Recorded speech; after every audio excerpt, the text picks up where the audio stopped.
እነዚህን አራት ነገሮች ግብይት ወይ ደግሞ ማርኬት በምታደርጉበት ጊዜ ማስታወስ ከቻላችሁ የትኛውንም ነገር ለመሸጥ አትቸገሩም። ከነዛ መሀል የመጀመሪያው ምንድነው? ፕሮዳክት የምንለው ነው። ፕሮዳክት ወይም ደግሞ ምርት ነው።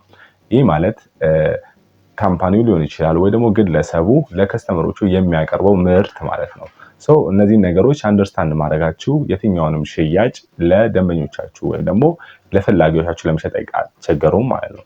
ከዛም አልፎ ሁለተኛው ምን አለ? ፕራይስ አለ። ፕራይስ ማለት ግለሰቡ ወይም ደግሞ ካምፓኒው ለከስተመሮቹ የሚያቀርበው ዋጋ ማለት ነው። ያ ነገር ደግሞ ምንድነው?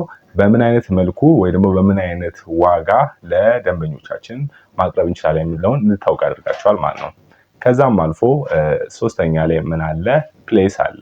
ፕሌስ ደግሞ ያ ካምፓኒ ወይም ደግሞ ግለሰብ የምንለው ያን ምርት የሚሸጥበት ቦታ ምንለው ማለት ነው። ያ ነገር ለምን ይጠቅመናል? ከስተመሮቻቸው ወይ ደግሞ ደንበኞቻችን ብለን የምናስባቸው ሰዎች የት ወይ ደግሞ እንዴት መጥተው እንዲገዙን ይረዳናል። ቦታውን እንዲያውቁ ያደርጋቸዋል ማለት ነው። ከዛም አልፎ መጨረሻ ላይ ፕሮሞሽን ነው። ፕሮሞሽን ደግሞ ያ ግለሰብ ወይም ደግሞ ካምፓኒ የምንለው በምን አይነት መልኩ ነው ፕሮዳክቱን ለዲስትሪቢዩት ሊያደርግ የሚችለው ወይ ደግሞ እንዴት ነው የሚያደርገው የሚለውን እንድናውቅ ያደርገናል ማለት ነው። ከዚህ በተጨማሪ እነዚህ መጨመር አለባቸው የምትላቸውን ኮሜንት ላይ አስቀምጡልን። ሰላም ዋሉ።